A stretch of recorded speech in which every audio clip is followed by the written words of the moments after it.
All right, we're here. It's Thanksgiving Day. I came in here on a very quiet morning to get a lot of work done, and I'm shooting this video. And we're gonna do family stuff later. Super excited about that. But for you guys who are watching these market updates, month to month, I'm turning up to week, and this is why. Last week we did that market update, and it was a big change, big turn of events. Inventory started going down. What I'm gonna get into here is going to be a whole new world. You're not going to want to miss this. There's all this anticipation that people have of trying to read the data to guess and check what's going to happen in the future, but the data doesn't lie. This is going to be worth it because we're right here between Thanksgiving and the holidays being Christmas and New Year's, Hanukkah, Christmas and New Year's, and pretty much it's that New Year's date. Once we get there, that's really going to be very telling of what's going to happen in the beginning of the year. Also, what a friend of mine said is, oh, there's plenty of year left. Of course there's year left. It's definitely a buyer's market out there, but this data is switching and you guys are going to want to stay tuned for this. I'm going to put on a screen share here. So we're really, stepping it up. We're using the screen share.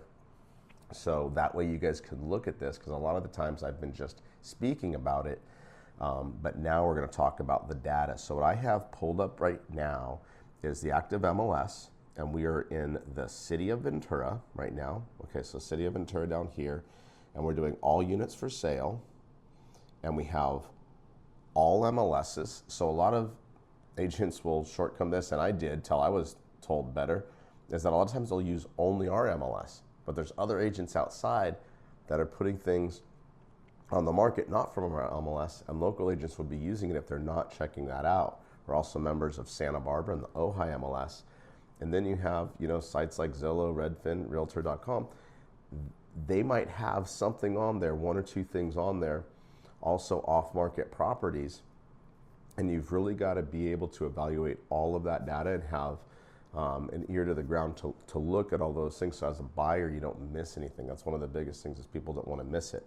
So it's, easier said than done. So if you're looking at just one site, Zillow, or just looking at Redfin, or you're just getting a drip from an agent, there's probably 10 or 20% slipping through the cracks. So let's make sure that doesn't happen. What I like to do for the actives, I do active and coming soon. Coming soon, I know it's not active yet, but it's about to be active. And basically what the agents are doing and the sellers are doing is trying to create a window of anticipation and exuberance so that when it goes on, they don't clock those days on the market. Because once you start clocking days on the market, there's no getting them back. And a lot of times in this market, if you didn't hit it in that 20 to 30 days, you're probably not going to get it. Average can be anywhere between 40 to 60 days in this market. It's really stretched up from that pandemic and post-pandemic boom when inventory was so thin that things were just flying off the shelves. We're going to talk a little bit about why we're seeing reductions in price, and it's not just because of housing affordability. There's other external factors that are going to shift and change also. We're going to get into those things too. But for now, let's look at these parameters. This is what we've got set up. So 167. So 167 units, what's so super significant is that we were at 210. And if you follow economies and you know about supply and demand, the number of units are down. So what that means is with less supply, that'll either sustain prices or go up.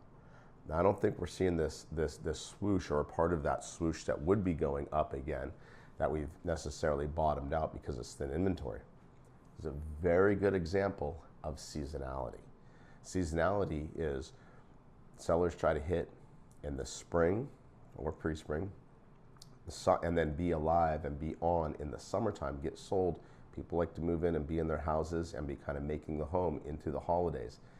People like, same thing with sellers, they like to enjoy the holidays. They don't want to be bothered by transactions like getting an offer, submitting an offer on Thanksgiving, which we're doing. and when the clients want to do that, we do that. But people prefer not to. People like to have their time and they like to have their holidays. And that's what we've noticed. So really hungry buyers do well in this season if they're really actively looking. And then sellers that really need to sell are going to be out there selling. Some of them might opt to take off, but some of them want to stay alive. The reason why sellers would want to stay live in this market is because that inventory is going down. So as it gets thinner, you might as well ride it out. Maybe don't do as many open houses or as many showings, or only do serious showings, because if you take it off, so are all the other expireds. If you become one of those that canceled or expired or withdrawn, and you come back on in the spring, well, guess what's going to happen in 2026? We're probably going to deal with all of the expireds from this year and all the new sellers from next year. So that inventory, although we're down at 167, I personally anticipate that it's going to hit back to that 210 or maybe even higher. That was the peak we saw in the summer, was 210 units for sale. Just make sure we're still recording. Okay. And, so that's our inventory. Now let's go to active and pending under contract. So we were getting anywhere between 40 to 50 units under contract at a time. Let's see what we're at now. And we had peaked up to 80 and 90 at one point in time. So we're at 56. So that's a decent absorption. So that's right about there. It's not super high, but what it shows is that even though the inventory is down, the absorption, properties going into contract, are coming down slightly as well. Now for closed, we want to look at the month. So let me change this month real quick. So I'm going to go into the closed date, go to the correct year, the other correct year, 2025, and we'll start with and then we'll go with today's date actually, and not the whole month. We'll get the whole month at the end of the month. That'll be next week's. But let's check out today's date. Let's see what we get here for closed. And our close are going to be 60. So we're seeing active and under contract in the 80s and towards 90, and the closed in 80 and towards 90 as well. But those are also down. So everything has moved down as far as volume and number of transactions. They're still moving and absorbing, but it's not as if we stayed in the 80 and 90s for closings and for active under contracts and escrows. We would see a stronger absorptions, and we probably would be seeing prices go up if that was the case, with or without interest rates. That's just on volume.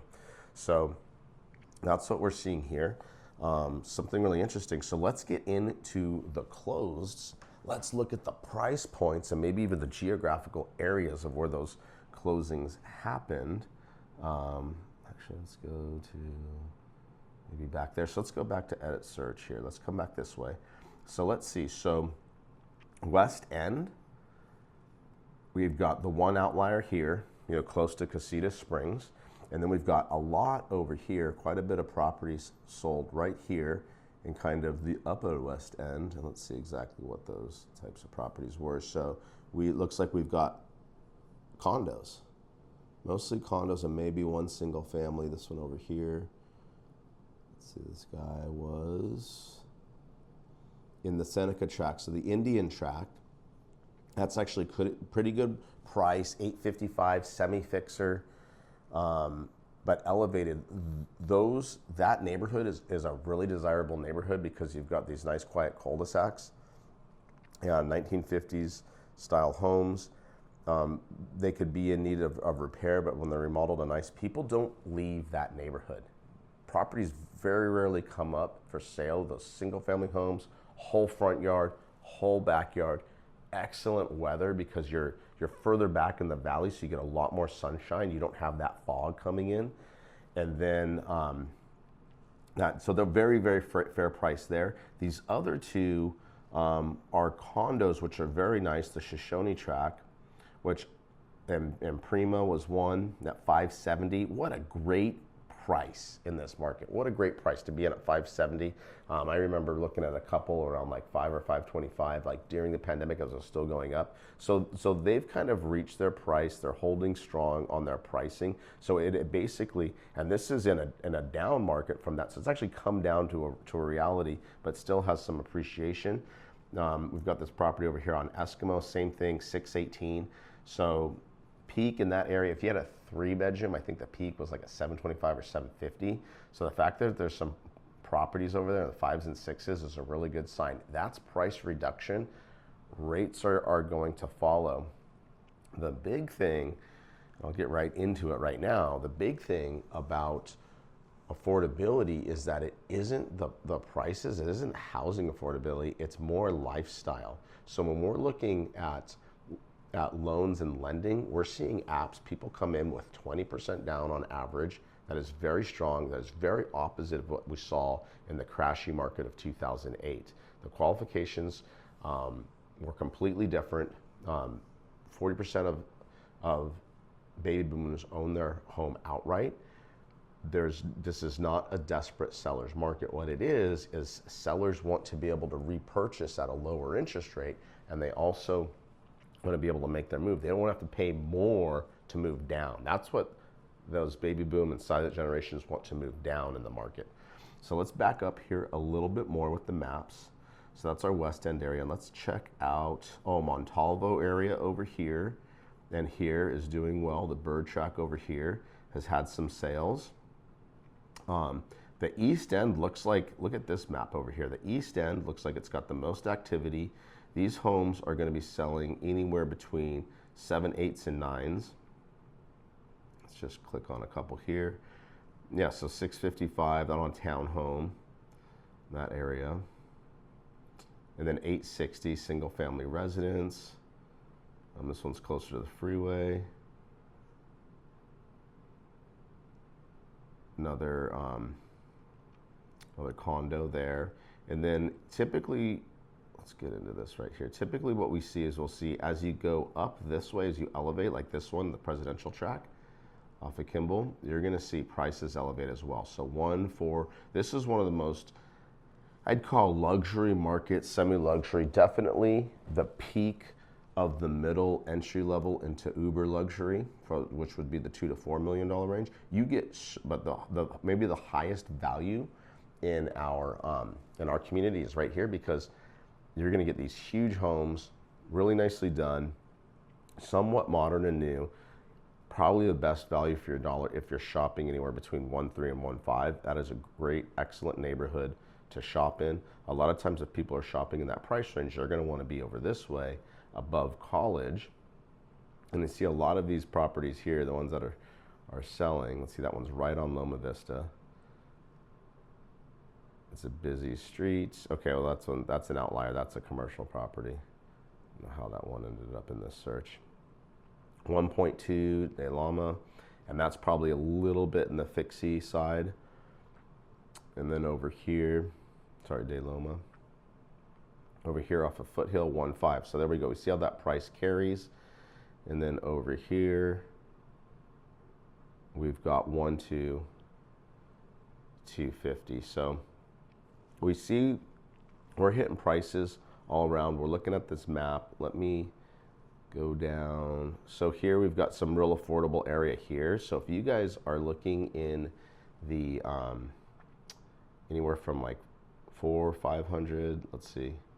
So this one, 412, 21. This is right almost in the center. I mean, we don't truly have a city center, but if you looked at Victoria as being, there's a lot of resources there, the courthouse, downtown, Mills Road. So you've got Mills right here, a Trader Joe's, lots of shopping, easy freeway access. That's why this little triangle in here, that's got about every price point you could imagine in Ventura, right in here between Victoria, the 101 and the 126. You've got really high-end homes over here.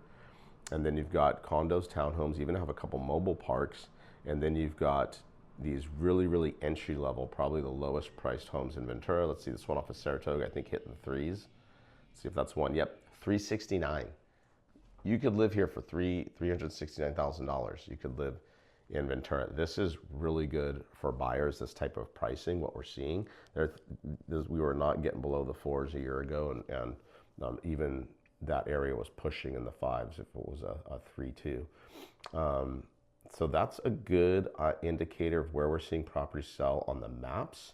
You can see the beaches have not been doing so well. The beach as a heat map, that was very saturated this last summer with listings. The spring and summer, ton of listings. There were transactions happening there, but it was a buyer's market for sure over there. Now, right now, I'm gonna switch over to active listings just to make a point about the West End. So it looks like we had a single family home over here, condo, couple condos, single family homes. Not a lot of activity, like somewhat in the last month. So 1, 2, 3, 8 or 9 properties sold there. Now let's switch back over to actives real quick, active and coming soon. And look at just here on the West End, I noticed there's so many more properties for sale over here. So look at these condos and townhomes are competing. Those ones that sold, they had competition. You have single family, single family, single family, single family, single family, single family.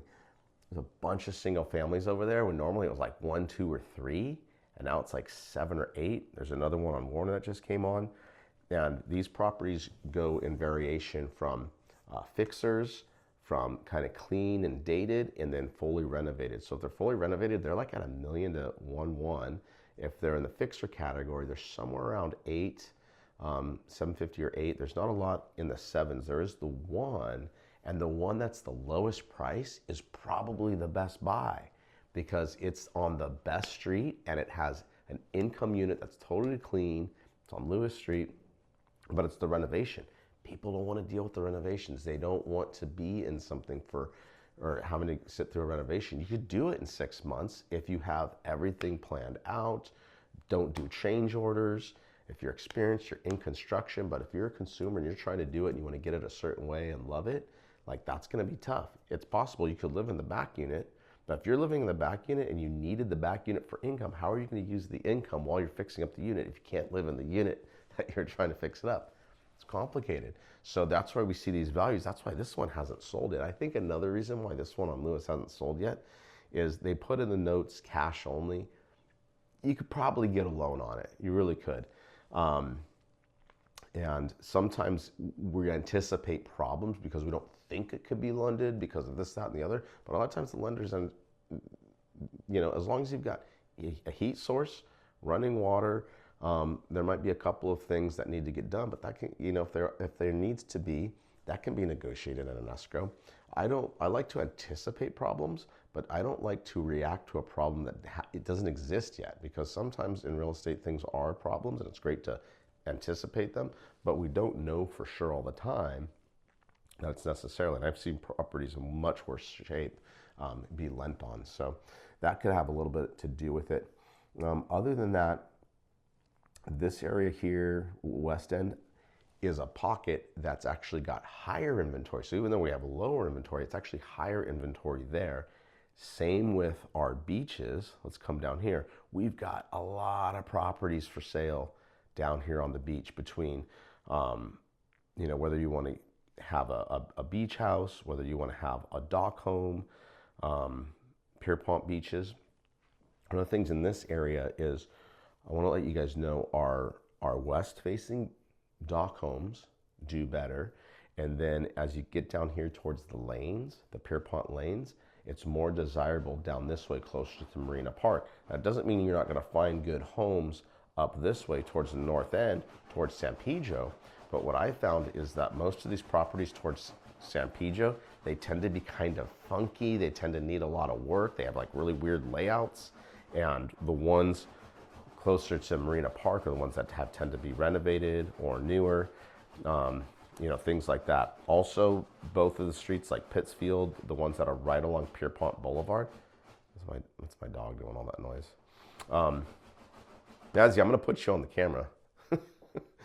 She's looking at me like, what? But those tend to be higher density, like multi-units. So if you're an investor, those are great places if you want to have a rental. But if you're living in one and you're looking at that 1, 2, 1, 3, 1, 4 for like a little 2-bedroom, 1 bath, trying to get into that beach zone, you might have a lot of people staying up late, vacationers, not a regular neighborhood where you really get to know your neighbors like some of the other streets. So those are some of the things that we're seeing. Let me just go over Midtown real quick before we're done. So Midtown, great opportunity right now. So when I look at this area over here between, what do we got there? That's on Rancho. Rancho, super popular street. Rancho, Eva, and Brett. Like those are really desirable streets, and these properties are just hanging on at really good prices. We've got one at $825 on, like that's, if it's a fixer, so what? Like that's a phenomenal street. Like people want to be there. Eva, same thing. Let's see, Eva's up 879. Really great price. And Rancho 1.6. Let's see, this is a different property. This is probably, this has got to be a multi-unit property. Okay.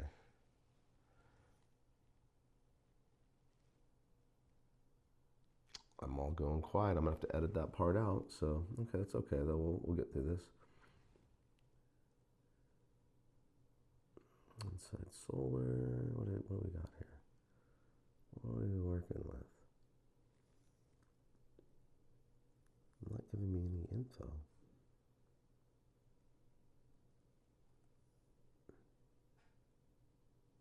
Just a one-of-a-kind home? No ADU thing? No second unit? 2-car garage, RV parking, stuff like that? Okay, let me see here. What do we got here? What do we got here? Photos. Boom, boom.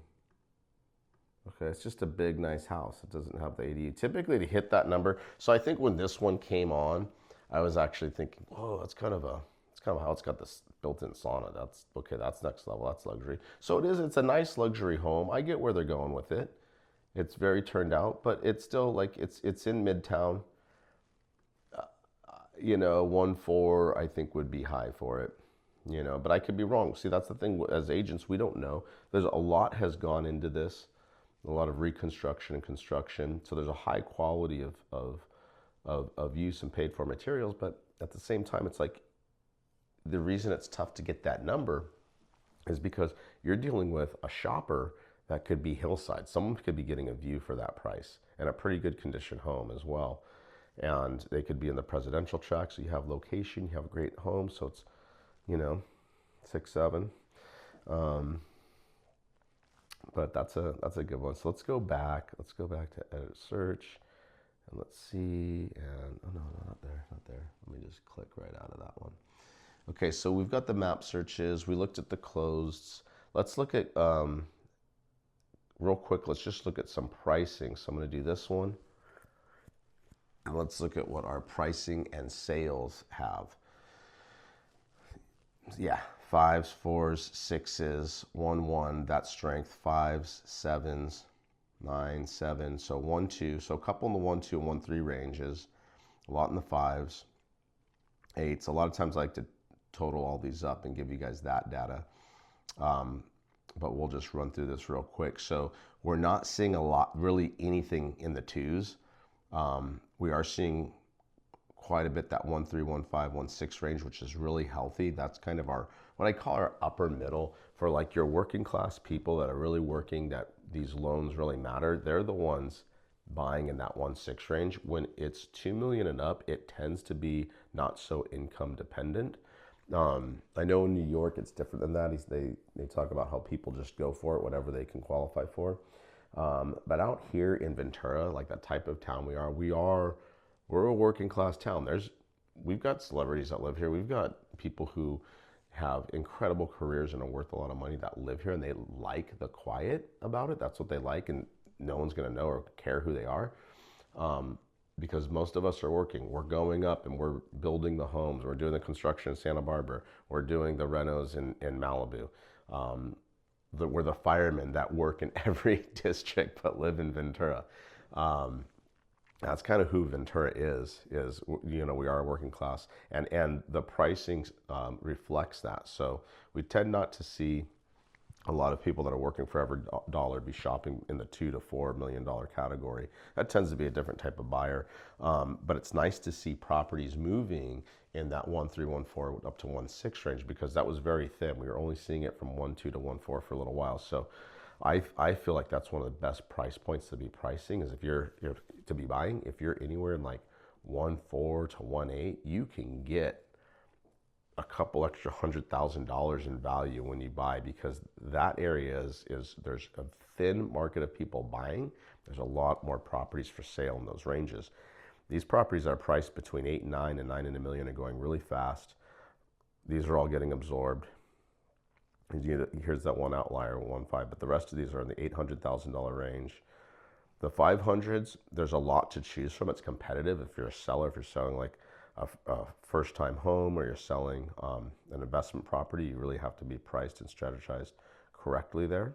Yeah, but most of these are like in the 8s and 9s, or if they're the smaller entry-level condos, they're in the 5s, and there's a few in those $1 million ranges, but there's really hardly anything in the $2 million range.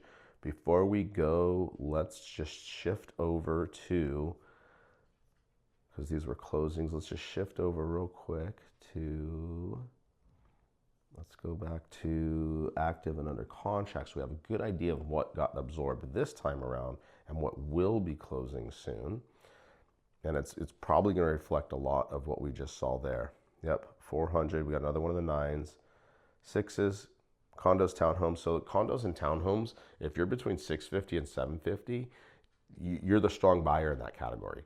If you're up to 5 or 550, it's competitive, to get that premium one. So you're gonna have to, so both sellers and buyers in the 5s are gonna have to be competitive. Like the sellers, you're gonna have to price it correctly, and the buyers are gonna have to go for it.